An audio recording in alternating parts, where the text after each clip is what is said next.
तो मैं अपना एक अनुभव आपके साथ शेयर करना चाह रहा हूं। मेरी बात ध्यान से सुनना। बहुत रेयरली मैं अपने व्यक्तिगत अनुभव शेयर करता हूं। ये मेरा अपना एक व्यक्तिगत अनुभव है और बड़ा आपको सुनकर अचरज लगेगा।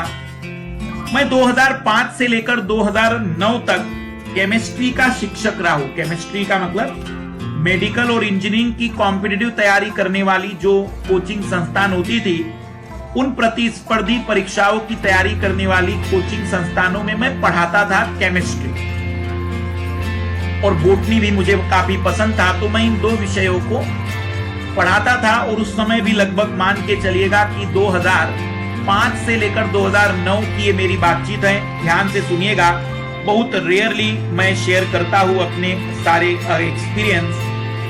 तब भी मुझे उस समय 7 से 8 लाख का पैकेज मिलता था। ये बात 2007-8 की है। और उस समय लाल लालियो आपको सुनकर अचरज होगा कि उस समय मेरी डिग्री पूरी भी नहीं हुई थी, लेकिन मैं साधारण सी डिग्री पूरी न होने के बावजूद केवल 12वीं के बलबूते 7 से 8 लाख का पैकेज लेता था इन कॉम्पिटिटिव एग्जाम को पढ़ाने का। तब मुझे कई सारे हमारे कलीग ने कहा कि आप पैसों के पीछे इतने क्यों पड़े हैं, आपके जैसे बच्चों ने यूपीएससी की तैयारी करनी चाहिए। जब कई सारे लोग कहते हैं तो हमने कहा चलो आईएएस की तैयारी करने में क्या दिक्कत है। मुझे बिल्कुल भी नहीं पता था कि इस परीक्षा का पैटर्न क्या होता है, मुझे नहीं पता था। लेकिन एक गुरूर, एक एटीट्यूड मेरे अंदर था। एटीट्यूड इसलिए था क्योंकि केमिस्ट्री जैसा कठिन विषय पढ़ा लेता था मास्टर, और बहुत ही कम उम्र में काफी अच्छे पैकेज पर भी था। तो मैंने एक बड़ा डिसीजन लिया कि मैंने नौकरी छोड़ी और मैं दिल्ली पहुंचा तैयारी के। अब आपको मैं बताऊं कि 8-10 दिन के बाद, क्योंकि मैं 3 सालों से पढ़ नहीं रहा था, पढ़ा रहा था,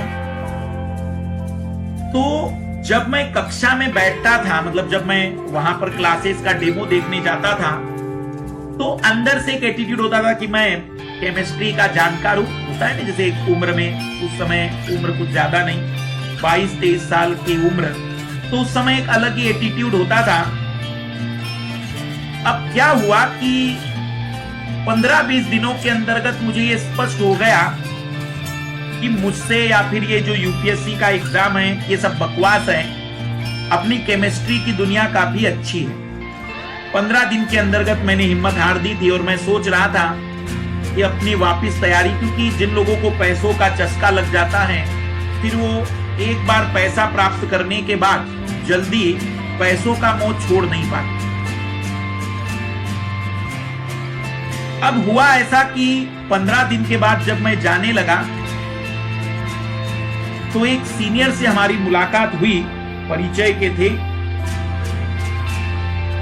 हमारे बड़े भैया ने उनसे हमारी मुलाकात करा के दी कि ये मुखर्जी नगर में आईएएस की तैयारी कर रहे हैं पिछले 1-1.5 साल से। उनसे हमारी मुलाकात हुई तो उन्होंने हमसे कहा कि कल हम इकोनॉमिक्स की क्लास में जा रहे हैं, आप इकोनॉमिक्स की क्लास में आ जाइए, 1-2 दिन देख लीजिए, जमेगा तो ठीक, नहीं तो फिर चले जाना।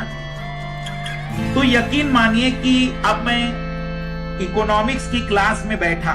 एक ऐसा विद्यार्थी, कल्पना करिएगा, इकोनॉमिक्स की क्लास में बैठा है जिसके रग रग में केमिस्ट्री है। केमिस्ट्री मतलब जहां भी बेंजीन दिखाई देगा, नेप्थेलिन दिखाई देगा, जहां पर भी क्लेमन संघनन की अभिक्रिया होगी, जहां विलेन में मोल प्रभाज की बात हम करेंगे, मोलरता की बात करेंगे, ऐसी चीजों में एक हवाबाजी करने वाला व्यक्ति इकोनॉमिक्स की क्लास में बैठा है। आपको शायद सुनकर अचंभा होगा कि वो शिक्षक पिछले 2 घंटे से पढ़ा रहे थे जीडीपी। पिछले 2 घंटे से पढ़ा रहे थे जीडीपी, और पिछले 2 घंटे से मैं जीडीपी का मतलब समझ रहा था ग्वानिन डाइफॉस्फेट। ग्वानिन डाइफॉस्फेट, सोचिए केमिस्ट्री कितना भयानक होगा कि जीडीपी का ये फुल फॉर्म आपने अपनी जिंदगी में पहली बार सुना होगा।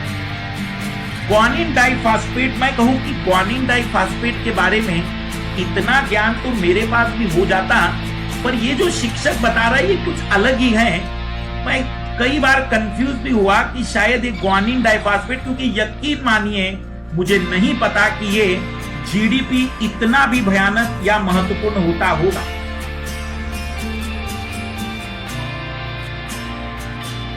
अब ग्वानिन डाइफॉस्फेट क्लास खत्म हुई और मैंने अपने पड़ोसी से पूछा कि ये जीडीपी क्या होता है। पड़ोसी मतलब वो जो जिनके साथ मैं गया था वो तो चले गए थे, उन्हें कुछ काम था। तो फिर मैंने अपने पड़ोसी दूसरे से पूछा कि ये जीडीपी क्या होता है। उस व्यक्ति ने हमारी तरफ 2 मिनट तक देखा और कहा कि कहां से आए हो। एक्चुअली वो बिहार का था। उन्होंने कहा कि कहां से आए हो। मैंने कहा भाई हम आईएएस की तैयारी करने आए हैं और आज हमारी पहली क्लास है। तो उन्होंने हमसे कहा कि ये तुमसे नहीं होगा, तुम जीडीपी अगर ग्वानिन डाइफॉस्फेट लिख रहे हो तो मेरे हिसाब से तुम कहीं और जाओ।